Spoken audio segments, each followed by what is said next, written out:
கண் அரசுமகள் அத்தி முகத்தான் மண் உலகத்தின் இத்திறனி மாசரர் இன்னிய பொருளலாம் எழுதி முற்றுற கண்ணுதல் உடையதோர் கடிச்சுமா முகப் பண்ணவன் மலரடி பணிந்து ஒற்றுமாம் திருச்சிற்றம்பலம் இடமா மலர் கொண்டு விரைந்து நீர் அண்ட நாயகன் தன்னடி சூழ் நீங்கள் பண்டு நீ செய்த பாவம் பறைந்திடும் வண்டு சேர்பொழில் வான்மீசனே உலகலாம் உணர்ந்து ஓதற்கு அறியவன் நிலவுலாவிய நிர்மலிவணியன் அலையில் சோதியன் அம்பலத்து நாடுவான் மலர் சிலம்படி வாழ்த்தி வணங்குவான். திருச்சிற்றம்பலம். ஹரஹர நம பார்வதி பதே ஹரஹர மகாதேவா. இந்த திவ்யமான சேத்திரத்தில் கண்ணியத்தில் கோயில் கொண்டு எழுந்தருளி நமக்கு நல்வாழ்வு இருந்தது ஸ்ரீ திருபுரசுந்தரி அம்பாள் சமேத வரதீஸ்வர பெருமானுடைய பொன்னார் தேவிகளை அடியை போர்த்தி துதி செய்து கொண்டு இந்த திவ்ய சன்னிதியின் கண்ணியத்தில் வீட்டில் எழுந்தருளி நமக்கு ஞான அனுகிரகம் செய்யக்கூடிய ஸ்ரீ சக்கரையம்மாள் தேவிகளை போற்றி வணங்கி கொண்டு இந்த சிவபுராணம் கேட்டல் என்கின்ற ஞான பூஜையை செய்வதற்காக இங்கே உறுதியிருக்கக்கூடிய அடியார் மக்கள் செய்யக்கூடியவர்கள் தாய்மார்கள் சூழ்நிலைகளுக்கு நம்முடைய வணக்கங்களை தெரிவித்துக் கொள்கிறேன். எல்லாம் வல்ல அந்த முருகப்பெருமானுடைய திருவுருளாலே நாம் சில மாதங்களாக நாம் கந்தபுராணம் என்கின்ற ஒரு மாபெரும் காப்பியத்தை துவங்கி சிந்தனை செய்து கொண்டிருக்கிறோம்.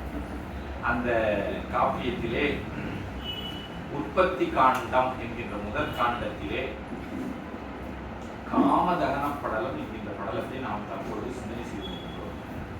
நாம் கடந்த திருக்கூட்டத்தில் வெள்ளிக்கிழமை என்று நாம் எதில் நிறைவு செய்தோம் என்று சொன்னால், மன்மதன் கைலைக்கு சென்று நந்தியம்பெருமானுடைய அனுமதி பெற்று இறைவனை சிவபெருமானை சென்று சேருகிறான். அந்த செய்யுளோடு நாம் நிறைவு செய்தோம். அதனுடைய தொடர்ச்சியை நாம் சிந்தனை செய்வோம். இந்த காமதகன படலம் ஏற்கனவே நான் சொல்லியிருக்கிறேன். இதனுடைய சுருக்கம் என்ன என்று சொன்னால், மன்மதன் சிவபெருமான் மீது யோகத்தில் இருக்கக்கூடிய தட்சிணாமூர்த்தி கோலத்தில் இருக்கக்கூடிய சிவபெருமான் மீது தனது மலர் அம்புகளை எய்து அவருக்கு காம எண்ணத்தை உண்டாக்க வேண்டும் என்கின்ற நோக்கத்தோடு அதை செய்கிறான். அப்பொழுது சுவாமி அந்த யோகத்தில் இருந்து விழித்து நம்முடைய நெற்றிக்கண்ணாலே மன்மதனை எரித்து சாம்பலாக்குகிறார். இதுதான் அந்த காமதகன படலம் என்பது. மன்மதன் இந்திராதி தேவர்கள் பிரம்மாவினுடைய தலைமையிலே இந்திராதி தேவர்கள் எல்லாம் மன்மதனை பிரம்மதேவர் மூலமாக சிவபெருமானிடம் ஏவினார். பிரம்மா தான் அதை அவருக்கு அந்த உத்தரவை கொடுத்தார். அதன்படிதான் மன்மதன் இங்கே வருகிறார். வந்து அவர் மலரம்புகளை இட போகிறார். அந்த பகுதியை நம்ம பார்க்கணும். மன்மதன் என்னென்ன பதில்களை, என்னென்ன கேள்விகளை எல்லாம், என்னென்ன விஷயங்களை எல்லாம் பேசினார், அதற்கு பிரம்மதேவர் என்னென்ன பதிலை எல்லாம் உரைத்தார், இவற்றையெல்லாம் நாம விரிவாக சிந்தனை செய்தோம். அதன் பின்னர் ஒருவாறு சம்மதித்து மன்மதன் பலமுறை மறுத்து பின்னர் ஒருவாறு சம்மதித்து என்ன செய்கிறார்? கைலைக்கு செல்லுகிறார். கைலைக்கு சென்று அங்கே இருக்கக்கூடிய பறவைகள் விலங்குகள் மீது என்ன செய்கிறார்? தன்னுடைய மலரம்புகளை விடுகிறார் மன்மதன். ஆனால் நந்தியம்பெருமான், கைலை காவல் புரியக்கூடிய நந்தியம்பெருமான் என்ன செய்கிறார்? என்று ஒரு ஒலி எழுப்புகிறார். அத்தனை வானங்களும் அப்படியே அந்தரத்திலே நிற்கின்றன. மன்மதனுடைய அந்த அம்புகள் வேலை செய்யவில்லை.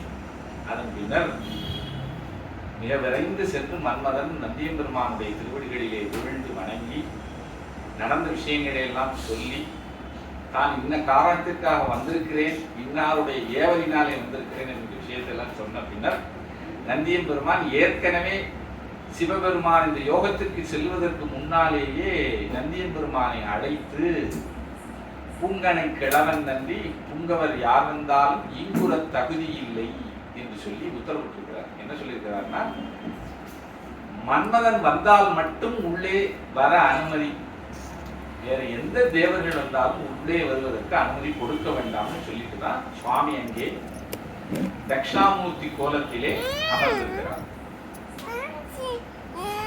அந்த பகுதிகளெல்லாம் நாம் பார்த்தோம்.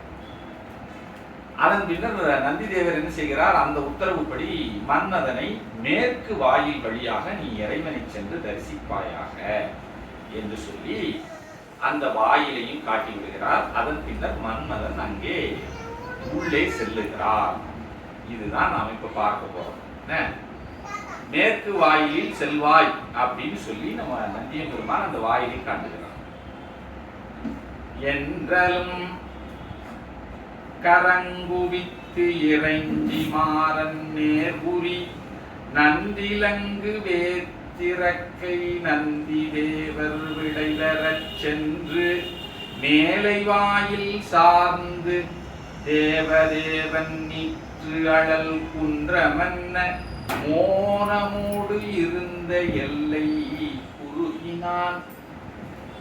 நந்தியம்பெருமான் அந்த மேற்கு வாசலுக்கு போன்னு சொன்னோடனே அதன்படி அவரிடமிருந்து விடைபெற்றுக் கொண்டு அவரை வணங்கி விட்டு அந்த வாயில் வழியே புகுந்து தேவதேவனாக இருக்கக்கூடிய அந்த சிவபெருமான் அங்கே மோன வடிவிலே இருப்பதை பார்க்கிறான். அங்கே அந்த இடத்துக்கு சென்று சுவாமி இருந்த இடத்துக்கு பக்கத்துல சென்று விடுகிறான். சென்று அதற்கப்புறம் ஒரு தனி சிங்குள் வேந்தன் உறைந்தது கண்ட சீய குருளையின் அமலன் தன்னை கோலமால் புதல்வன் காணா வெறுவரும் உளத்தன்னாகி வியர்த்து மெய் பனியா உட்கி பருவரல் உழந்து கொண்ட படையொடும் கடிதில் வீழ்ந்தான். மன்மதனுக்கு என்ன நிகழ்கிறதுன்னு சொல்றாரு. சுவாமியை பார்க்கிறார், பக்கத்துல போயிட்டார் மன்மதன். ஒரு தனி சிம்புள் வேந்தன் உறைந்தது கண்ட சீய குருளையின் ஒத்து நின்றான். அதாவது எப்படின்னா, சரபப்பட்சியை பார்த்த ஒரு சிங்க குட்டி எப்படி பயப்படுமோ இதை நம்மால உணரவே முடியாது. ஏன்னு சொன்னா சரபப்பட்சியை நம்ம பார்த்ததில்லை, அதை கண்டு எவ்வாறு சிங்க குட்டி பயப்படும்னு நமக்கு தெரியாது. சரபப்பட்சி கண்ட சிங்கக்குட்டி எவ்வாறு பயப்படுமோ அதுபோல கோலமால் புதல்வன் என்பது இங்கே மன்மதனை குறிக்கிறது. அவர் அமலன் தன்னை கண்டவுடன் என்ன ஆகிறது, சிவபெருமானை பார்த்தவுடன் வெறுவரும் உளத்தன்னாகி உள்ளமெல்லாம் பயமாயிற்று. வியர்த்து மெய் பனியா உட்கி உடம்பெல்லாம் வேர்த்து கொட்டு. அந்த வேர்வையில உடம்பு குளிர்ந்து போச்சு. அப்படின்னா எவ்வளவு வேர்த்து. இப்ப நீங்க வேர்வை நிறைய வந்துச்சுன்னா என்ன ஆகும், சிறிது நேரத்துல அதுவே நமக்கு உடம்ப குளிர்விக்கும். வியர்த்துமை பனியா உட்கி, அதிலே குளிர்ந்தது அவனுடைய உடல். பருவரல் உழந்து கொண்ட படையொடும் கடிதில் வீழ்ந்தான். மிகுந்த நாணமுற்று துன்பத்தோடு என்ன செய்தான் என்று சொன்னால், தன்னுடைய ஆயுதங்களை எல்லாம் அப்படியே கீழே போட்டு தானும் விழுந்தான். அப்படியே நீங்கி விழுகிறான். அது மாதிரி எழுதரு மதனாம் மேக இறைவனை கண்டே அஞ்சி விழியுருள் மூடக்கோலவில் விட்டு வியப்பின் வாரி மழைவட இடியார் பெய்த மார்பு மற்ற அது வீழ்கின்ற தொழில்முறை புதாம் காட்டத் துடங்கி வீழ்ந்திட்டதன்றே. அதாவது அந்த இது ஒரு கலைநயத்தோட இங்கே சுவாமி சொல்லியிருக்கிறார். அவன் சிவபெருமானை கண்டு பயந்து அவனுடைய கண்கள் இருளில் மூடியன. கரும்பு வில்லை கீழே விட்டான். அது அவனுடைய கண்கள், அவனுடைய அதாவது என்ன சொல்லுது, இது என்னன்னா மேகம் வானவில் அப்படின்னு நாம எடுத்துக்கொள்ளணும். வியர்வையெல்லாம் மழையென பொழிந்தது. அவனுடைய கண்கள் இருளிலே போகிறது, அது கரிய மேகத்துக்கு ஓமானம். அவன் வில்லை கீழே போடுகிறான், அது வானத்திற்கு ஓமானம். வியர்வை வெள்ளம் மழையென பொழிகின்றது, அது மழைக்கு ஓமானம். இதயம் இடிபோல துடிக்கிறது. அதான் எழுதரு மதனாம் மேகம், மதனம் என்கின்ற மேகம் இறைவனை கண்டே அஞ்சி விழியுருள் மூட கோலவில்லிட்டு, அவனை மேகமாக வர்ணித்து அந்த செயலையெல்லாம் அப்படியே ஒப்பிட்டு கொண்டே வருகிறார். அவன் வில்லை கீழே விடுதல் வானவில் தோன்றுவதற்கு சமம், அவனுடைய உடம்பிலே தோன்றிய வேர்வை மழைக்கு சமம். இதயம் இடி போல துடிக்கின்றது. இடியார்க்கு எய்த மார்பு, அவனுடைய மார்பு இதயத்தை அதாவது இடி போல துடிக்கிறது. மற்றது வீழ்கின்ற தொழில்முறை புதரம் காட்ட துளங்கி வீழ்ந்திட்டதன்றே, அப்படியே மன்மதன் நடுக்கமுற்று கீழே விழுகின்றான். இதை அப்படி சொல்லுகிறார். இந்த விஷயத்தை அவன் எப்படிப்பட்ட, அவனுடைய மெய்ப்பாடுகள் என்ன, அந்த அச்சத்தினாலே தோன்றக்கூடிய விஷயத்தெல்லாம் அப்படி வர்ணித்து சொல்லுகிறார்.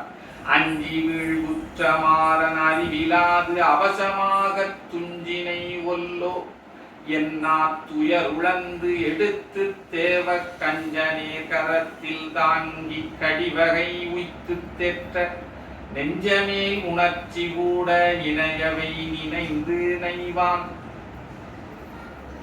அப்பொழுது அவனுடைய மனைவியாக இருக்கக்கூடிய ரதி என்ன செய்கிறாள், அவனை வீழ்ந்து கிடக்கக்கூடிய மன்மதனை தேற்றுகிறான். தன்னுடைய கரங்களினாலே எடுத்து தாங்கி அவனுக்கு ஆறுதல் சொல்லி அவனை தேற்றுகிறான். முல்வலிங்கையின் 3 அட்ட முதல்வனை பொருதி என்றே நரைமலரு அயனும் ஏனை தேவரும் நாகர்கோனும் உருயரகல இங்கன் உய்த்தனர் வினையேற்கு இன்னே இறுதி வந்து அணிகிற்றாகும் இதற்கும் ஓர் ஐயமுண்டோ. இதெல்லாம் அவன் சொல்லக்கூடிய விஷயங்கள் எல்லாம் அப்படியே சொல்லுகிறான். அதாவது முப்புறங்களையும் தன்னுடைய முறுவலினாலே எரித்த சிவபெருமானை நோக்கி யுத்தம் செய்வது எவ்வளவு கடினம். ஆனால் அந்த செயலை செய்யும்படி அயனும் ஏனை தேவரும் நாகர்கோனும் என்னை இங்கே அனுப்பிவிட்டார். அயன் என்றால் பிரம்மா, இந்திரன், மற்ற தேவர்கள் எல்லாம் என்னை இங்கே உய்த்தனர். வினையினேற்கு இறுதி வந்து அணுகிற்று, என்னுடைய முடிவு காலம் வந்து விட்டது. நான் அவ்வளவுதான், என்னுடைய காலமே முடிந்து விட்டது. இதற்கு ஓர் ஐயம் உண்டோ, இதில் ஏதாவது சந்தேகம் இருக்கிறதா சொல்லுகிறான் மன்மதன். எண்டகு குணத்தின் மேலாம் எறையவன் இருந்த வண்ணம் கண்டலும் வெறுவியாவி காண்கிலன் அவனை என்கை கொண்டதோ கணைகள் வாகை கொள்ளுமோ இணைய வான்மை அண்டர் மயனும் யாரும் அறிகிலது போலும் அன்றே. 8 குணங்களை உடைய இறைவன் என் குணத்தான் தாளை வணங்கா தலை. திருவள்ளுவர் பாடுகிறார் கடவுள் வாழ்த்துல 9வது செய்யும். அதுல 8 குணம் உடையவன் இறைவன் சொல்லுகிறார். அந்த 8 குணத்தின் மேலாம் இறைவன், அந்த 8 குணங்களை உடைய இறைவனை நான் வாகை கொள்ளுமோ, அவனை வெற்றி பெற முடியுமோ? ஆனால் இதை அறியாமல் அண்டரும் அயனும் யாரும் அருகிலர் போலும். இது அவங்களுக்கு தெரியலையா? அதாவது எப்படின்னா அவ்வளவு இதெல்லாம் புலம்புதல் தான். இந்த ஆசிரியர் அந்த அவனுடைய மனநிலையை என்ன செய்கிறார், பல செய்யுள்களிலே எடுத்து காட்டுகிறார். மன்மதன் அந்த ஸ்திதியில், அந்த நிலையிலே என்னவெல்லாம் அவனுடைய மனதிலே எண்ணங்கள் தோன்றின. இயல்பான விஷயம் தானே. நமக்கு ஒரு நாம் பயப்படுகிறோம் ஒரு விஷயத்தை செய்வதற்கு, அந்த ஒரு ஸ்திதியில நமக்கு என்ன ஓட்டங்கள் தோன்றும், அதையெல்லாம் இங்க பதிவு பண்ணுறார். அது போலதான் மன்மதனும் என்ன செய்கிறான், இதை அயனும் அண்டரும் யாரும் அறிகிற போலும். என்ன இங்க ஒத்தையில விட்டுட்டு அவங்க போயிட்டாங்க, இதெல்லாம் அவங்களுக்கு தெரியாதா அப்படின்னு மனதுக்குள்ளே பலவாறாக அவன் நினைக்கின்றான். இப்படியே அவர் நிறைய செய்யுள்கள் இங்கே இருக்கிறது. அவற்றை நான் சில செய்யுளை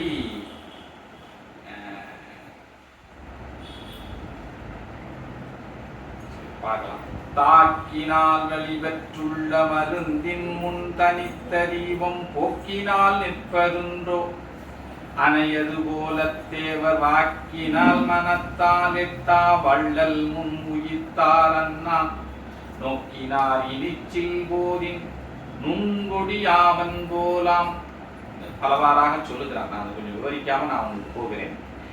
ஏமுற உலகமெல்லாம் ஈறுசை முதல்வன் தன்னை பூமலர் கொண்டு யானே புருகின்றே நகையீதன்று ஆம் விதி விதியின் செய்கை அதனையார் கடக்க வல்லார் தாமரை முதல்வர்க்கேனும் தள்ளரும் தகையதன்று. இங்கே ஒரு அற்புதமான செய்தி.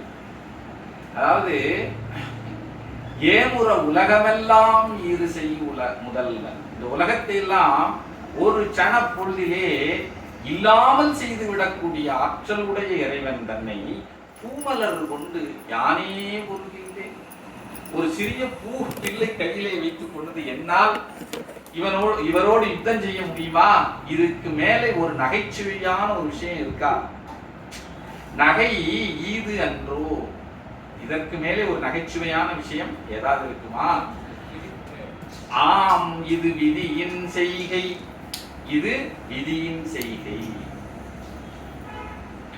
அதனை யார் கடக்க வல்லார்? அந்த விதியின் செயலை யாரால் கடக்க முடியும்? தாமரை முதல்வர்க்கேனும் தள்ளரும் தகையதன்றோ, தாமரையிலே இருக்கக்கூடிய பிரம்மதேவராலும் அந்த விதியை கடக்க முடியாது. ஆகையினால் விதியினாலே நான் இங்கே இந்த நிலையில் மாட்டிக்கொண்டேன். இங்குவை அமலன் சூழ்ச்சியாவதோ முடிவதோரான் துங்கியான் கிடத்தல் வல்லா துண்ணன எழுந்து வில்லும் வாங்கினன்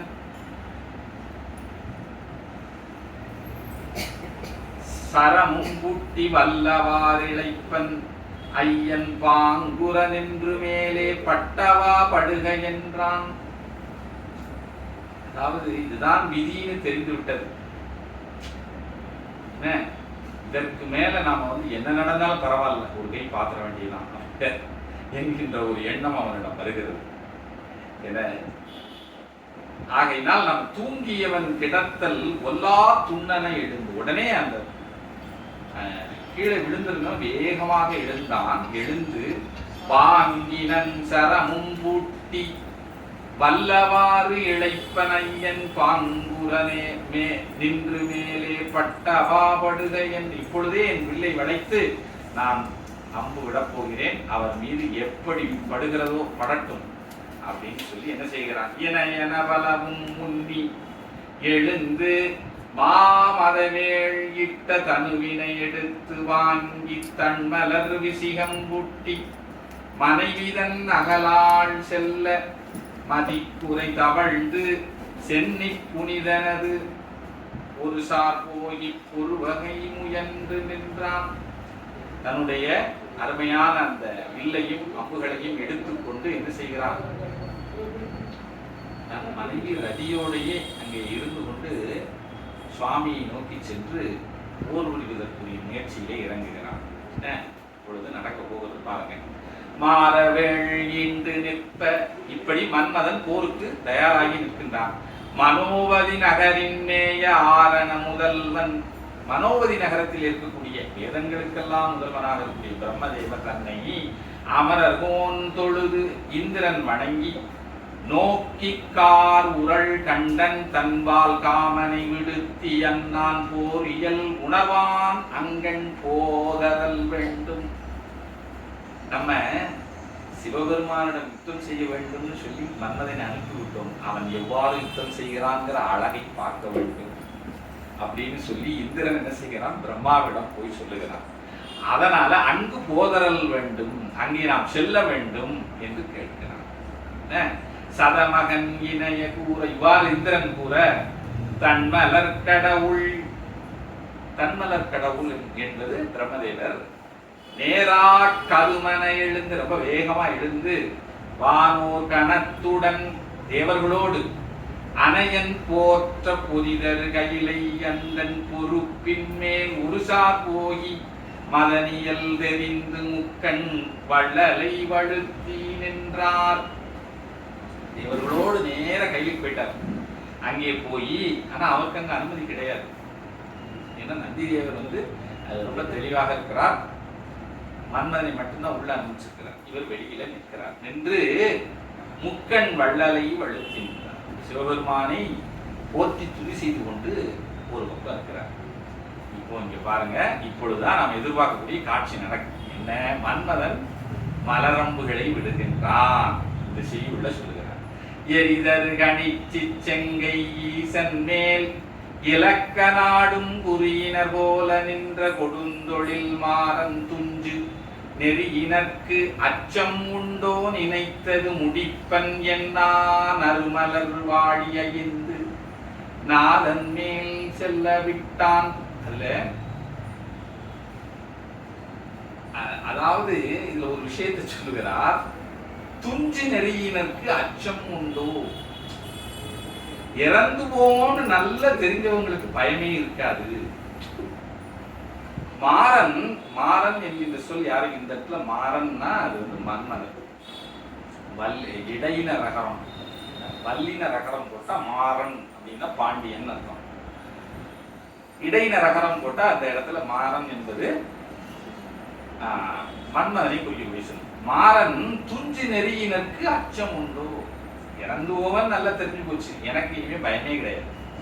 நினைத்தது முடிப்பன், நான் என்ன நினைத்து வந்தேனோ அந்த காரியத்தை முடிப்பன் என்ன நறுமலர் வாழி, நல்ல மனம் வீசக்கூடிய தன்னுடைய மலரம்புகள் ஐந்து மலரம்புகளை நாதன் மேல் செல்ல விட்டான். நாதன்னா தலைவன். நாதன் என்கின்ற சொல் எப்பொழுதுமே சிவபெருமானை குறிக்கக்கூடிய சொல். எனக்கு சொன்னால் அவர் தான் தலைவர். நாதன் மேல் செல்ல விட்டான்.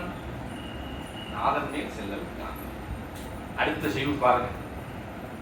விட்டவம் பகழியைந்தும் வியத்தகு விமலன் மீது பட்டலும், விமலன் மீது பட்டலும் சிறிதே வேளை பார்த்தனன். சுவாமி அப்படியே அந்த மன்மதனை சிறிதே வேளை பார்த்தனன், பார்த்திருந்தான். பார்த்தலோடும் கட்டடல் பொதிந்த நெற்றி கண்ணது கடிதே காமச் சுட்டது. அது மிக வேகமாக சென்று காமனை சுட்டது. கையிலை முற்றும் சூழ்புகை பரவிற்றே. கையிலைங்கிரியை முழுவதுமாக புகை பரவியதுன்னு சொல்றார். உடனடியாக இருந்த அந்த சனத்திலேயே அவன் சாம்பலாகிவிட்டான். அந்த புகை கையிலை முழுக்க பரவியது. ஆலயம் சிலை வேள் ஆகம் அடல்பட கையிலையின்கண் ஏலவம் புகையும் தீயும் எழுதரும் இயற்கை நாடின் மாலையன் முதலோர் யாரும் மதித்துளி விரைந்து பாலின் வேலையின் நடுவு தீய விடம் எழுந்தனையதம்மா. அதற்கு இன்னொரு விஷயத்தை அவர் உதாரணமாக சொல்லி காட்டுகிறார். பார்க்கடலிலே தேவர்களும் அசுரர்களும் சேர்ந்து அவருடைய தேவர்கள் தான் என்ன செய்கிறாங்க, அதை செய்ய வேண்டும் ரொம்ப முனைந்து செய்கிறார்கள். அமுதம் கிடைக்க வேண்டும் என்பதற்காகத்தான் அந்த செயலை செய்ய தோன்றுகிறார்கள். ஆனால் என்ன விளைந்ததுன்னா விஷம் விளைந்தது. அதுபோல இங்கே மன்மதனை இறைவனிடம் எதற்காக அனுப்புகிறார்கள் என்று சொன்னால் அவர் காமமயப்பட வேண்டும் என்பதற்காக அனுப்புகிறார்கள்.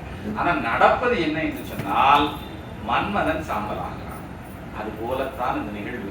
எப்படி அமுதம் கிடைக்க வேண்டும் என்று நினைத்த பொழுது விஷம் கிடைத்ததோ அதுபோல இவங்க நினைத்தது போன்று நடந்தது என்பது போல இங்கே சொல்லுகிறார் ஆசிரியர். செறிந்ததி புகையின் மாலை செல்லலும் குணவால் வாய்தல் உறைந்ததோர் நந்தி தேவன் ஒல்லையில் அதனை பாராய் இறந்து பாடாயினான் கொல். அங்கே நந்தி தேவர் மேற்கு வாசல் இருக்கக்கூடியவருக்கு அந்த புகையை பார்க்கணும்னு சொல்றார். இறந்து பாடாயினான் கொல். ஆஹா, மன்மதன் கதை முடிந்து விட்டது. ஏகிய மதனன் என்ன அறிந்ததோ அடைந்தார்க்கு ஓதி ஒரு செயல் அறையல் உற்றான். அங்கே இருக்கக்கூடிய கணங்களுக்கு எல்லாம் சொல்லுகிறார். யார் நந்தியம் நுண்ணிய உணர்வின் மிக்கி. சுற்றி இருக்கக்கூடிய கணங்களை பார்த்து நந்தி தேவர் சொல்லுகிறார், நுண்ணிய உணர்வினை உடைய கணங்களே. ஏன்னா சிவபெருமானோடு இருக்கக்கூடிய கணங்கள்லாம் நாம நினைச்சு அது பூத கணங்களா இருக்கு, ஆனா சுவாமியோட எப்பொழுதும் இருக்கு. அது நுண்ணிய உணர்வு இருந்தா தான் கிடைக்கும். அவர்களுடைய உருவம் பார்ப்பதற்கு தேவ உருவத்தோட எல்லாம் இருக்காது. கணங்கள் எல்லாம் அகோரமான உருவத்தோட இருக்கிறாங்க. அதற்காக நாம் அந்த கணங்களை சாதாரண நினைத்து விடக்கூடாது. அவர்கள் எல்லாம் நுட்பமான உணர்வுடைய. ஏனென்று சொன்னால் அவர்கள் சிவபெருமானே தனக்கு செல்வம் என்று பெருமானிடத்தை சென்று தஞ்சம் புகுந்து எப்பொழுதுமே பெருமானுக்கு அடிமை செய்தல் மட்டும்தான் தன்னுடைய ஒரே குறிக்கோளாக கொண்டு வாழக்கூடியது. ஆகையினால்தான் அவர்கள் நுண்ணிய உணர்வு. திருவள்ளுவர் சொல்கிறார் இல்லையா, கற்றதனால் ஆய பயன் என்கொல் பாலறிவன் நற்றாள் தொழாரணி. இறைவனுடைய திருவடிகளை வணங்காவிட்டால் எத்தனை கல்வி பயின்றாலும் அதற்கு பயனில்லைன்னு ஆசிரியர் வள்ளுவர். அதுபோல இந்த பூதகணங்கள் எல்லாம் அதை உணர்ந்தவை. ஆகையினால்தான் சுவாமியிடம் லஞ்சம் போகுது, சுவாமிக்கு படையாகவே இருக்கின்றது. ஆகையினால்தான் இங்க என்ன வார்த்தை கூடுகிறார், நுண்ணிய உணர்வின் மிக்கி. நுட்பமான உணர்வுடைய பூதகணங்களே, நுமக்கிது பகல்வன். உங்களுக்கு நான் ஒன்று சொல்லுகிறேன். எங்கோன் எனது தலைவனாக இருக்கக்கூடிய கண்ணுதல் உமிழ்ந்த செந்தி. முதலிலே கண்ணனுடைய கடவுள், முதல் என்று சொன்னால் நெற்றி. நெற்றியிலே கண்ணை உடைய எனது தலைவனாக இருக்கக்கூடிய பெருமான் உமிழ்ந்த செந்தி. அவர் உமிழ்ந்த அந்த தீ காமனை குடித்ததென்றால் அண்ணலை எய்வன் என்ன அனையவன் துணிவில் கூறி துண்ணனையிண்டு வந்த செயற்கையை சுட்ட போலும். ஒரு விஷயத்தை சொல்லுகிறார். என்ன சொல்றாருன்னா, எனது பெருமான் எனது தலைவனிடம் இருந்து புறப்பட்ட அந்த தீ அவனை சுட்டது என்று சொல்லி நீங்க நினைக்காதீங்க. அந்த நுண்ணிய உணர்வின் மிக்க அந்த பூதங்களுக்கு சொல்லுகிறார் நந்தி தேவர். அப்ப எது சுட்டது? அண்ணலை எய்வன் என்ன அனையவன் துணிவில் கூறி துண்ணனை ஈண்டு வந்த செயற்கையே சுட்டது. பெருமானை எதிர்த்து நான் சண்டையிடுவேன்னு சொல்லி அவன் வந்தான் பார்த்தீங்களா, அவனுடைய துணிச்சலும் அந்த செயலும், அந்த செய்திதான் அவனை சுட்டதை ஒழிய எனது தலைவனுடைய கண்ணில் இருந்து புறப்பட்டு வந்த செந்தி சுடவில்லை சொல்கிறார். என்ன அற்புதமான செய்யுள் பாருங்க. இந்த பூதகணங்களை பார்த்து சொல்கிறார். அண்ணலை எய்வன் என்ன அனையவன் துணிவில் கூறி துண்ணனையிண்டு வந்த செயற்கையே சுட்ட போலும். அவனுடைய செயல்தான் அவனை சுட்டதை அன்றி எம்பெருமானுடைய நெற்றியிலிருந்து புறப்பட்டு வந்த அந்த நெருப்பு பொரியவரை சுடவில்லை. இதுதான் நம்ம தெரிந்து கொள்ளணும். என்னன்னா, சுவாமி எல்லா இந்த அசுரர்களை கொல்லுகிறார் அப்படியெல்லாம் வருகிறது. தக்ஷனுடைய தலையை எறிந்து யாக குண்டத்திலே தூக்கி வீசுகிறார் வீரபுத்திர தேவர். இப்படியெல்லாம் வருது. அது எதனால சுவாமி அதை செய்தார் இல்லை, அந்த செயல் அவன் செய்த அந்த செயல்தான் அப்படி செய்ய வைத்தது அப்படின்னு சொல்றாரு. அதுபோல் நாம எடுத்துக்கணும். இனி எதற்காக இதெல்லாம் நம்மன்னா, சுவாமி நம்மளை தண்டிக்கிறாருன்னு சொன்னா பெருமான் நம்மளை தண்டிக்கல, நாம் செய்த தவறு நம் பெருமானை தண்டிக்க வைக்கிறது. அப்படித்தான் எடுத்துக்கொள்ள வேண்டும். அதைத்தான் இங்கே நந்தி தேவர் பூதகணங்களுக்கு சொல்கிறார். நுண்ணிய உணர்வின் மிக்கி நுட்பமான அறிவுடையவர்களே, நான் சொல்லுவதை கேளுங்கள் என்று சொல்லி. இந்த விஷயமெல்லாம் நம்ம இப்படி செய்யுள் வாரியா போனாதான் அவன் விடுபடாம சிந்திக்க முடியும். இல்லைன்னா விட்டு விட்டு போயிடும். இன்னி நீ மகிழ்நன், அதற்கு அடுத்து வரக்கூடிய விஷயத்தையும் சொல்றாரு பாருங்க.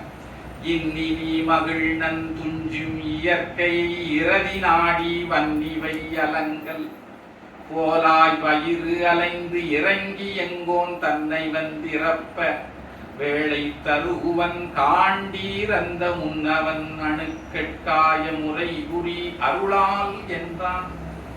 இதற்கப்புறம் நான் உங்களுக்கு சொல்லுகிறேன் கேளுங்கள். தன்னுடைய கணவனை இழந்த ரதிதேவி மிகவும் வருத்தமுற்று வயிறு அலைந்து இறங்கி அப்படின்னு சொல்றாங்க. வயிறு அலைந்து இறங்கின வயிற்றிலே அடித்து கொண்டு அழுகிறதான் சொல்றார். இறங்கி எங்கோன் தன்னை வந்து இறப்ப எனது பெருமானிடத்திலே வேண்டுவாள். அப்பொழுது பெருமான் அந்த ரதிதேவியின் மாட்டு கொண்டுள்ள கருணையினாலே வேளை தருகுவன் காண்டீர், அந்த மதனனை உயிரோடு திருப்பி கொடுப்பார். இதனை காணுங்கள், இது நடக்கும், நீங்க பாருங்க. அந்த முன்னவன் அணுக்கட்காய முறை புரியருளால் என்றான். அந்த இறைவன் இந்த உயிர்கள் மாட்டு செய்யக்கூடிய அருள் முறைமை அவ்வாறு அப்படின்னு சொல்லுகிறார். இங்கே இப்படி நந்தி தேவர் பேசுகிறார். ஆக மதனன் சாம்பலாகி விட்டான். சரி, அவன் நினைத்து வந்த காரியம் நடந்ததானா? இல்லை. என்ன அப்படின்னா, அயிந்தொகையாற்றின் மாடே அமலனை நினைந்து நோற்ற நந்தியன் தேவன் இன்ன நவிரலும் அவன் சூழ்கின்ற அந்தமில் கணத்தோர் கேளாகிலமுய் பொருட்டால் எங்கோன் குந்திகொள் அருளின் செய்கை போற்றெடுத்தனராயுற்றார். நந்தி அதனுடைய தொடர்ச்சியாக சொல்லுகிறார். பாவலம் கிள்ளை மாந்தேர், அது அடுத்த படலத்துக்கு கொண்டு வரும். சுவாமி மறுபடியும் யோகத்துக்கு போய்விடுகிறார். மதன வேளை எரிக்கிறார். அது எரித்த பின்னர் இவங்களுடைய நோக்கம் என்ன? அவர் அந்த யோகத்தில் இருந்து விடுபட்டு வர வேண்டும், அவர் போகமூர்த்தியாக மாற வேண்டும் நினைக்கிறார். ஆனால் மதனை எரித்து விட்டு சுவாமி மீளவும் யோகி நிலைக்கு தான் சென்று விடுகிறார். இப்படி சென்ற பின்னர் இங்கே அதான் நடக்கிறது. பாவலம் கிள்ளை மானதேர் மாந்தேர் மதன் புரிவினையாளன் நான் தேவர புணர்த்து நோக்கி மிகைபடாதவன் சாரான தேவியை முடிக்கும் ஆற்றல் செய்திலன். ரதியோடுதான் சென்று மன்மதன் என்ன செய்கிறான்? இறைவன் மீது அம்புகளை இடுகிறான். ஆனால் இறைவன் மன்மதனைத்தான் இருக்கிறார், ரதியை இருக்கவில்லை. தேவியை முடிக்கும் ஆற்றல் செய்திலன் இகழ்வற்றின்றி மூவரை விடுத்து தொன்னாள் முப்புறம் குடித்த முன்னோன். இது ஒரு சரித்திரத்தை சொல்கிறார். முப்புறங்களை ஒரு காலத்திலே சிவபெருமான் எரித்த பொழுது ஒரு மூன்று நபர்களை மட்டும் உயிரோடு விட்டார். அந்த 3 நபர்கள் எக்காலத்திலும் சிவபூஜை செய்யக்கூடிய சிவபெருமானை மறவாதவர். அதனால அந்த 3 பேர் மட்டும் என்ன செஞ்சாருன்னு கேட்டீங்கன்னா, முப்புறமும் எரிந்தது, அதோடு சேர்ந்து அங்க இருந்த அசுரர்கள் அத்துணை பேரும் எரிந்தார்கள். ஆனால் இந்த 3 மட்டும் தப்பித்ததாக புராண செய்தி இருக்கிறது. அதுபோல இங்கே மன்மதனோடு ரதி வந்திருந்தா கூட மன்மதன் எரிந்தான், ரதி எரியவில்லை. ரதிக்கு எந்த விஷயமும் நடக்கவில்லை அப்படின்னு சொல்றார்.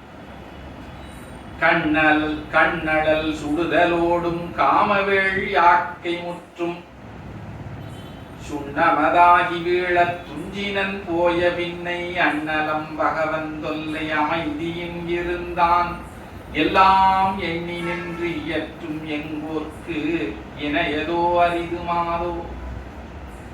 இவ்வளவு நடந்து எரிஞ்சு சாம்பலாயிட்டார். சுவாமி எப்படி இருக்கிறார் அப்படின்னா, ஒரு சிறிதும் சஞ்சலமே இல்லாம மறுபடியும் மோன நிலையிலே அப்படியே அமைதியும் இருந்தான். அன்னலம் பகவன் தொல்லை அமைதியும் இருந்தான். அதற்கு முன்னாடி எப்படி அமைதியாக இருந்தாரோ, மோனத்தோடு இருந்தாரோ அதே மோன நிலைக்கு சென்று விட்டார். அவர் இதை பற்றி எதுவுமே அதோட முடிந்து விட்டது. அதான் எல்லாம் எண்ணி நின்று இயற்றும் எங்கோர்க்கு இணையதோ அறிதுமாகும். எல்லாவற்றையும் இயக்கக்கூடிய எனது தலைவனாக இருக்கக்கூடிய பெருமானுக்கு இது ஒரு அரிய விஷயமா? 5 பானங்களை ஒரே நேரத்திலே மன்மதன் ஒருத்தர் மேலே விட்டு விட்டால் அவர்கள் வேறு விதமா மாறிடுவாங்க. ஆனா சுவாமி எதுவுமே செய்யவில்லை. அவர் என்ன செய்கிறார்னு சொன்னா, தன்னுடைய மோன நிலைக்கு சென்று விடுகிறார். இது அவருக்கு ஒரு அரிய விஷயம் இல்லை அப்படின்னு இங்கே உடைய ஆசிரியர் சொல்கிறார். இதற்கப்புறம் ரதி வருத்த முரல், ரதி அழுத செய்யுள் மட்டுமே பல செய்யுள் இங்கே பாடியிருக்கிறார். நம்முடைய கட்சி பேசுகிறார். ரொம்ப அற்புதமான செய்யுள். ஒவ்வொரு செய்யுளுமே ஒரு உன்னதமான செய்யுள். அதை முழுமையாக நாம் சிந்திக்க முடியுமா என்று தெரியவில்லை. பார்க்கலாம். ஒரு சில செய்யுள் நம்ம சிந்தனை செய்வோம்.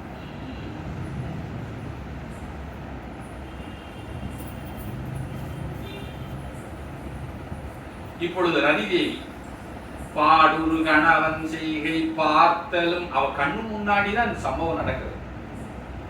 பாடுரு கணவன் செய்கை பார்த்தலும் இரதி உள்ளம். ரதி தான் பேரு, ஆனா தமிழ் படுத்தும் பொழுது இரதியும் போட்டுப்பாங்க. இரதி உள்ளம் கூடின துயரம் வீந்த கொண்டதொல் உணர்ச்சி கண்ணீர் ஓடின வியர்த்தமை உயிர்த்தனவோ ஒடுங்கிற்று ஆவி வீடினள் இவளும் என்ன விரைந்து தளத்தின் வீழ்ந்தாள். இந்த விஷயத்தை தன்னுடைய கணவன் தன் கண் முன்னே முழுமையாக எரிந்து சாம்பலாகி விடுகிறான். அதை பார்த்த உடனே ரதியினுடைய உள்ளம் கூடின துயரம் கூடியது. வீந்த கொண்டதொல் உணர்ச்சி கண்ணீர் ஓடின கண்ணீர் ஓடுகிறது. வியர்த்தமை மெய் வியர்க்கிறது. முக்கு உயிர்த்தன ஒடுங்கிற்றாவி பெருமூச்செறிகிறாள். ஆவி ஒடுங்கிவிட்டது அப்படின்னா மயங்கி விடு. வீடினல் இவளும் என்ன விரைந்து கீழ்த்தலத்தின் வீழ்ந்தாள். தரையிலே விழுந்தாள். சுரிதர் குடியை ஆற்றில் சுழித்தலை பட்டமான் போல் பருவரால் வாரி நாப்பண் படிந்து பற்று இன்றி சோறும் இரதிசில் பொழுதில் பின்னர் இறந்ததொல் உணர்வு தன்பால் வருதலும் அரித்து செங்கை வயிறலைந்து இரங்கல் உற்றாள். ஒரு ஆற்றினுடைய சுழற்சியிலே ஒரு மான் மாட்டிக்கொண்டால் அது எவ்வளவு சிரமப்படுமோ அது போல துங்க கடலிலே ரதிதேவி மாட்டிக்கொண்டு சிரமப்படுகின்றாள். சிறிது நேரத்தில் அப்படி மயங்கி விழுந்த அவள் அந்த மயக்கத்தில் இருந்து நீங்கி வயிற்றிலே அடித்து கொண்டு அழத் தொடங்கினாள். எப்படியெல்லாம் அழுகிறான்னு பாருங்க. கிட்டத்தட்ட 1, 2, 3 ஒரு 10 செய்யுள் படித்தார். அவர் அழுகிறது மட்டுமே 10 செய்யுள் இல்லை, அதுக்கு மேலே 99 111 செய்யுள் இருக்கு. ஒரு சில செய்யுள் நாம சிந்தனை செய்வோம். செம்பதுமை திருக்குமாரா தமியனேற்கு ஆருயிரே. தன்னுடைய கணவனை பார்த்து ரதி சொல்லுகிறார். செம்பதுமை திருக்குமாரா லக்ஷ்மி தேவியின் புதல்வனே, தமியேனுக்கு ஆருயிரே, எனது ஆருயிர் போன்றவனே, திருமால் மைந்தா திருமாலுக்கு மைந்தனே, சம்பரனுக்கு ஓர் பகைவா. சம்பரனுக்கு ஒரு பகைவன். அதற்கு ஒரு சரித்திரம் இருக்கிறது. நம்ம அதை இப்ப சிந்தனை செய்ய வேண்டாம். சம்பரனுக்கு ஒரு பகைவா கண்ணல் வரி சிலை பிடித்த தடக்கை வீரா. கரும்பு வில்லை கையிலே பிடித்திருக்கக்கூடிய வீரனை இப்படியெல்லாம் சொல்லி எழுதுறான். அம்பவழக்குன்று அணைய சிவன் விழியால் வெந்தூடலம் அழிவுற்றாயே உம்பர்களிடம் விழியெல்லாம் உறங்கிற்றோ. என்ன சொல்லுகிறாள் பாருங்க. சிவபெருமானுடைய நெற்றிக்கண்ணிலிருந்து தோன்றிய அந்த நெருப்பினாலே இப்படி அழிந்து விட்டாயே. உம்பர்களிடம் வெளியெல்லாம் உறங்கிற்றோ. சிவபெருமான் வெளி திறந்து பார்த்தார். உம்பர்கள்னா தூங்கி விட்டார்கள். உம்பர்கள்னா அமரர்கள். ஏன்னா அவர்கள் தான் அனுப்பிவிட்டார்கள். உம்பர்கள் வெளியெல்லாம் உறங்கிற்றோ. அயனார் உவப்புற்றாரோ. பிரம்மதேவர் மிகுந்த மகிழ்ச்சி அடைந்து விட்டார் போலும். ஏன்னா அதுக்காக தான் நினைச்சேன் சொல்லி அழுகிறார். உம்பதம் வெளியெல்லாம் உறங்கிற்றோ. அயனாரும் உவப்புற்றாரோ. பிரம்மதேவர் இதன் மூலமாக மிகுந்த மகிழ்ச்சி அடைந்து விட்டாரோ. முன்னாளில் உரமொன்று மட்டு அட்டவன் மேல் பொறப்போதன் முறையோ என்று சொன்னாலும் கேட்பிலையே. அமரர் பணி புரிவதுவே துணிந்திட்டாயே. சொல்லுகிறாள். முப்புறங்களை சிரித்தே எரித்த கடவுளை நீ எவ்வாறு ஜெயிக்க முடியும்?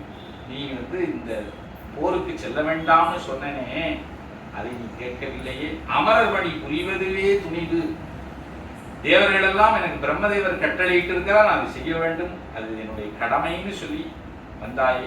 உன் ஆகம் பொடியாகி போயினது. உன்னுடைய உடல் இப்பொழுது சாம்பலாகி இது கண்டும் உய்வா உண்டோ என்னாவியாகிய நீர் இறந்த பின்னும் யான் தனியே இருப்பதேயோ. எனது ஆவி போன்ற நீயே இறந்து விட்டாய், நான் நீ எவ்வாறு தனிமையுடன் இருப்பேன் சொல்லுகிறாள் ரதிதேவி.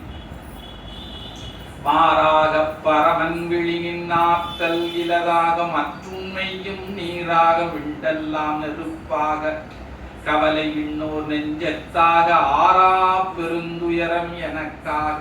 இதெல்லாம் என்னன்னா அந்த செய்யுள் எல்லாம் அது வந்து ஒரு நயமோடு பாடக்கூடிய அந்த பாங்கு. அதாவது எப்படி சொல்லுவார்கள், ஒரு காப்பியத்தை செய்யும் பொழுது 9 சுவையும் அதில் இருக்கும்படியாக பாட வேண்டும் என்று சொல்லி ஒரு நியதி இருக்கு. அந்த 9 சுவையில் இந்த துக்கம் எல்லாம் அதுல ஒரு சுவை. அதை அந்த ஆசிரியர்கள் என்ன செய்கிறார்கள்னா, அந்த இடம் வரும் பொழுது அந்த 9 சுவையை வந்து எப்படியாவது காட்டி விடணும் இல்லையா? அதனால நூலாசிரியர்கள் அந்த இடத்துல ரொம்ப அழுத்தமா அந்த உணர்வை படிப்போர் உண்டு பண்ணும்படியாக செய்யுளை செய்கிறார்கள். அப்படி செய்கிறார். நெஞ்ச ஆறா பெருந்துயரம் எனக்காக எங்கொழித்தாய் அருவாய் ஏனும் கூறாயோ வரிந்திருந்தாய் என்கனவா யான் செய்த குறையுண்டோதான். நான் என்ன குறை செய்தேன்? இந்த விண்ணோர்கள் எல்லாம் என்ன செய்தார்கள்? சதி செய்து இவ்வாறு செய்து விட்டார்கள். துன்பத்தை எனக்கு ஆகும்படி செய்து விட்டார்கள். என் கணவனே, நான் என்ன குறை செய்தேன்? அருவாகவேனும் வந்து கூறார். நீ அருவமாக வந்து எனக்கு இதற்கு பதில் சொல்ல மாட்டாயா? என்கனவா யான் செய்த குறை உண்டோ? நான் ஏதேனும் குறை செய்திருக்கிறனா? அதை சொல்ல வேண்டும். உம்பர்கள் பாலேயோ இந்திரனார் பாலேயோ உன்னை உய்த்த செம்பதுமத் திசை முகத்தான் பாலேயோ அரண் செயலை சிதைப்பன் என்னா இம்பரிடை வல்விரைந்து வந்துடு நின் பாலேயோ. யார் மேல தப்பு இருக்கு? உம்பர்கள் பாலேயோ. உம்பர்களிடம் அந்த உம்பர்கள் செய்த தவறா இது? இந்திரனால் ஏற்பட்ட தவறா? உன்னை உய்த்த செம்பதுமத் திசை முகத்தான் பாலேயோ. உன்னை இங்கு வரும்படி கட்டளையிட்ட பிரம்மதேவனுடைய தவறா இது? அரண் செயலை சிதைப்பன் என்னா இம்பரிடை வல்விரைந்து வந்துடு நின் பாலேயோ. இவ்வளவு சொன்னதுக்கு அப்புறம் வராம இருந்திருக்கலாம். ஆனால் நான் வந்து இந்த செயலை செய்வேன்னு நீ முனைந்து வந்தாயே, ஆக உன் தவறா? எப்படி சொல்லுகிறாள் பாருங்க. அது எல்லாரும் சேர்ந்துதான் இதை செய்தார்கள். உம்பர்கள், இந்திரன், திசைமுகன், அதுக்கப்புறம் மன்னன், இவர்கள் எல்லாம் சேர்ந்து செய்கிறார்கள். ஈசன் கண்ணால் வெம்பொடியாய் நீ இறந்த இப்படிதான் எவர் வாலின் மேவிற்றையோ. நீ இப்படி பொடியாகி இறந்த அந்த பாவம், அந்த பழி யார் மேல் சென்று சேரும்? இப்படி நிறைய செய்யுள் இருக்கு. அருமையான பாடல்கள். வில்லான் புறம் எரித்த பரம்பொருள் யோகம் தவிர்க்க வேண்டில் விண்ணோர் எல்லாரும் இறந்தனரோ என்கணவ நீயோதான் இலக்காய் நின்றாய் சொல்லாது போலா உனை கொன்றனரே என் உயிர்க்கும் கொலை சூழ்ந்தாரே கொல்லாத போர்க்கு நன்றி செய்வது தம் உயிர் போகும் பொருட்டே அன்றோ. கொல்லாத பேர்க்கு, கொல்லாத போர்க்குன்னு நான் படிச்சேன், கொல்லாத பேர்க்கு நன்றி செய்வது தம் உயிர் போகும் பொருட்டே. அதாவது நாம யாருக்கு நன்மை செய்ய போறோம்? கொல்லாத மனுஷனுக்கு நன்மை செய்ய போனால் நம்ம உயிர் போயிடும் அப்படின்னு சொல்றாங்க. கொல்லாத பேர்க்கு நன்றி செய்வது தம் உயிர் போகும் பொருட்டே என்றோ. கொல்லாதவங்களுக்கு நீ வந்து உடந்தையா போய்விட்ட, அதனால் உன் உயிர் போய்விட்டது. இந்த தேவர்கள் எல்லாம் இந்த விஷயம், இந்த சம்பவத்துல அவங்களுக்கு எந்த பிரச்சனையும் இல்லை, அவங்க எல்லாம் நல்லா இருக்காங்க. நீதான் இலக்காய் என்றாய். இப்படி எல்லாம் அவள் புலம்புகின்றாள். இந்த விஷயத்தை பல செய்யுள்களாக பாடுகிறார். பொன் செய்தார் முடிகானே அழகொழுகும் திருமுகத்து பொலிவு காணேன். உன்னுடைய பொன் போன்ற அந்த சிகையை பார்க்க முடியவில்லை. அழகொழுகும் திருமுகத்து பொலிவு காணேன். உன்னுடைய அழகு ஒழுகி ஓடக்கூடிய அந்த திருமுகம் எனக்கு இப்பொழுது கண்ணுக்கு தெரியவில்லை. மின் செய்வும் அணிகுலவும் புயங்கானே. மின்னல் போன்ற நல்ல பெரிய அந்த அணிகலங்கள் பூண்ட உன்னுடைய தோள்களை நான் பார்க்க முடியவில்லை. அகன் மார்பின் மேன்மை காணே. உன்னுடைய அகண்ட மார்பை என்னால் பார்க்க முடியவில்லை. பொன் செய்வும் கணை காணே. உன்னுடைய அந்த பூ பொருந்திய வில், அந்த அம்பு, அதையெல்லாம் என்னால பார்க்க முடியவில்லை. சிலை காணேன். இந்த சிலை என்பதுதான் வில்லு. ஆடல் உரி கோலங்கானேன். விடுக்கான ஆடல் உரி கோலம். எப்பொழுது நளினமாக நிற்கக்கூடியது போல, நிற்கிறது கூட ஆடுவது போல இருக்கும். அப்படிப்பட்ட ஆடல் புரி கோலங்காணி என் செய்வேன் என் கணவா என்னை ஒழித்து எவ்விடத்தே இருக்கின்றாய், என்னை விட்டு விட்டு நீ எங்கே இருக்கின்றாய். என்ன அருமையான செய்யுள் பாருங்க. அதுக்கு எல்லாம் என்னால் காண முடியவில்லை என்று சொல்லி பாடுகிறார். ஓவென்று பாருங்க, இந்த அருமையான செய்யுள். போவென்று வரவிட்ட தேவரெல்லாம், உன்னை போ என்று சொல்லி இந்த தேவர்களெல்லாம் ஒடியாகி போன உன்னை வாவென்று கடிது எழுப்ப மாட்டாரோ. போன்னு சொல்லி அனுப்பிச்சாங்க, இப்பொழுது சாம்பலாக இருக்கின்றாயே, உன்னை அவர்களால் வா என்று மீண்டும் எழுப்ப முடியுமா? நின் தாதி வலி என்பார். ஓவென்று நான் இங்கே அறற்றிடவும் வந்தில நான் உறங்கினானோ. என்ன சொல்லுகிறாள் பாருங்க. உன் தாதை வலியன் என்பார். உன்னுடைய தந்தையாக இருக்கக்கூடிய மகாவிஷ்ணு மிகுந்த பராக்கிரமம் உடையவர் என்று சொல்வார்களே, நான் இங்கே ஓ என்று அழுது கொண்டிருக்கின்றேன், அரற்றி அழுது கொண்டிருக்கிறேன். வந்தில நாள் அவன் இங்கே வரவில்லை. உறங்கினானோ, தூங்கிக் கொண்டிருக்கின்றானோ. வே என்று நின் சிரத்தில் விதித்திருந்தால், வெந்து சாம்பலாக போ. வே அப்படின்னா வேவு, வேவுதல்னா வெந்து போதல். வே என்று நின் சிரத்தில் விதித்திருந்தால் அவரை எல்லாம் வெறுக்கலாம். நான் அவர்களெல்லாம் வெறுக்க முடியுமா? உனக்கு தலையெழுத்து சொல்கிறார் பாருங்க. நேயமுடு மறைவையிலும் திசைமுகனை புரந்தரனை நின்னை தந்த மாயவனை முனிவர்களை யாவரையும் நின் கணையால் மருட்டி வென்றாய். ஆயதுபோல்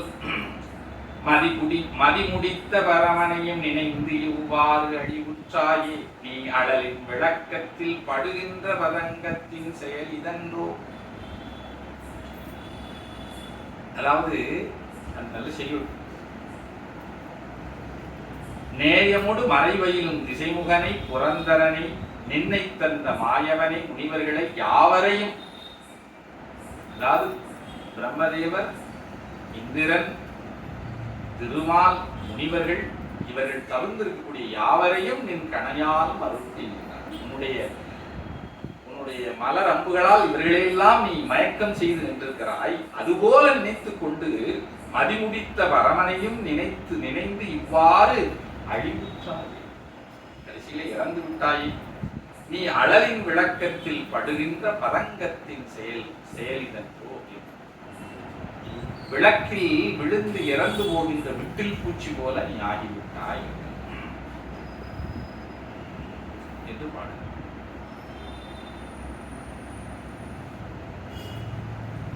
இப்படி செய்யுள்கள் எல்லாம் இன்னும் 2 செய்யுள் இருக்கிறது. மருகன்று அவமதித்த தக்கனார் வேள்வி செற்ற வள்ளல் நன்னை பொருகென்றே தேவரெல்லாம் விடுத்தாரே. அவராலே முடிவெட்டாயே எரிகின்றேன் உனை போல ஆறாதே பெருந்துயரால் யானும் அங்கே வருகின்றேன் என் உயிரே என புலம்பி வருந்துகின்றாள். தக்கனுடைய அவமதித்த தக்கனுடைய தலையை கொய்த இறைவனிடத்து போர் செய்ய வேண்டும் உன்னை தேவர்கள் அனுப்பிவிட்டார்களே. இப்பொழுது நீ பொடியாகி விட்டாயே. என்னுடைய மனம் உன் உடல் போல எரிகின்றது. பெருந்துயரால் நானும் எரிகின்றேன். அங்கே வருகின்றேன். நீ எங்கே இருக்கின்றாயோ அங்கே வருகின்றேன் என் உயிரே என புலம்பி வருந்துகின்றாள். இவ்வாறு புலம்பி வருந்துகின்றாள் ரதிதேவி. இந்த செய்யுளோடு காமதகன படலம் நிறைவுற்றது, முற்று பெற்றது. இதற்கு அப்புறம் மோனம் நீங்கு படலம் என்ற அடுத்த படலம் இருக்கிறது. இந்த காமதகன படலத்துக்கு அப்புறம் தான் அதுக்கப்புறம் மோன நீங்கு படலம் வருகிறது.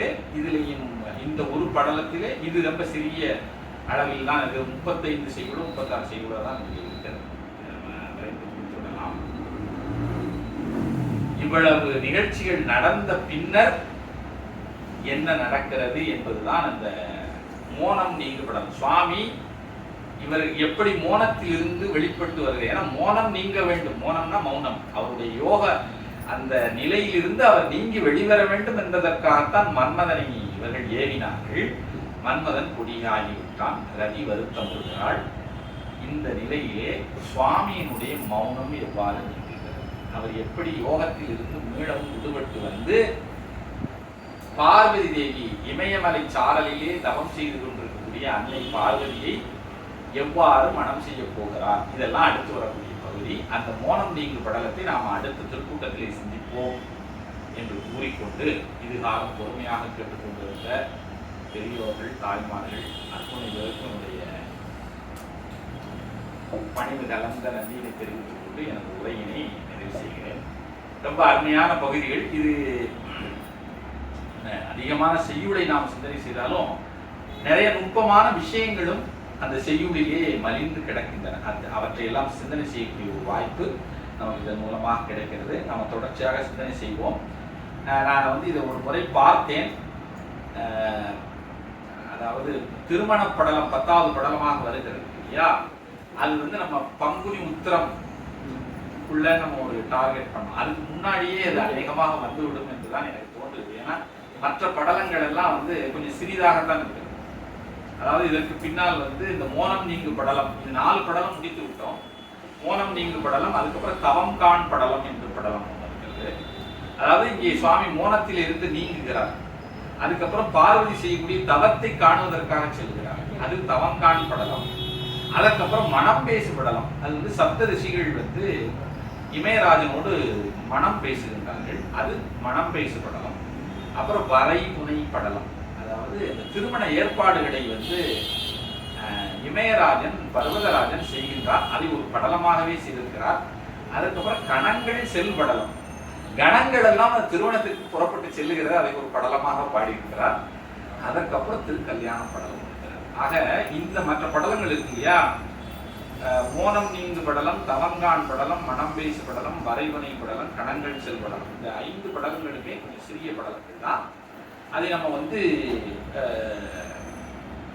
நம்ம ஒரு மாதத்திற்கு 2 வகுப்புகளாக சிந்தனை செய்கிறோம். அப்படிங்கிறதுனால இந்த 5 படலத்தை கிட்டத்தட்ட 5 சிந்தனைகள்லையோ அல்லது 6 சிந்தனைகள்லையோ முடிவு பண்ணி விடலாம். அப்படின்னா என்ன அர்த்தம்? 3 மாதங்கள் தான் நமக்கு தேவைப்படும். நவம்பர், டிசம்பர், ஜனவரியிலேயே நமக்கு திருமண படலத்தை நாம் நெருங்கி விடுவோம். ஆகையினால் தை மாதத்திலே நாம் என்ன செய்யலாம்னா அந்த திருமணம் படலத்துக்கு உரிய ஒரு நல்ல நாளுக்கு அன்னைக்கு அந்த திருமாங்கல்ய தாரணம் செய்யக்கூடிய, ஏன்னா திருமண படலம் 110 மேற்பட்ட செய்யுளை உடையது. அதையெல்லாம் நம்ம ஒரே நாளில் சிந்தனை செய்து விட முடியாது. அதை நாம என்ன செய்யணும்னா அந்த திருமாங்கல்ய தாரணம் நடக்கக்கூடிய அந்த நிகழ்வு நடக்கக்கூடியதை மட்டும் ஒரு நல்ல நாளிலே செய்யணும். தைப்பூசமோ அந்த மாதிரி ஏதாவது ஒரு நல்ல நாளிலே, இல்லை ஒரு சாதாரண ஒரு பௌர்ணமி, தைப்பூசம் தான் அது பௌர்ணமியா வரும். அந்த நாளிலே நாம செய்வதற்கு முயற்சி செய்வோம். எப்படி சுவாமியினுடைய திருவுருள் இருக்குன்னு பார்க்கலாம். இதுகாலம் பொறுமையாக கொண்டிருந்த அத்தனை பேருக்கு நன்றி தெரிவது எனது உரையினை நிறைவு செய்கிறேன். திருச்சிற்றம்பலம்.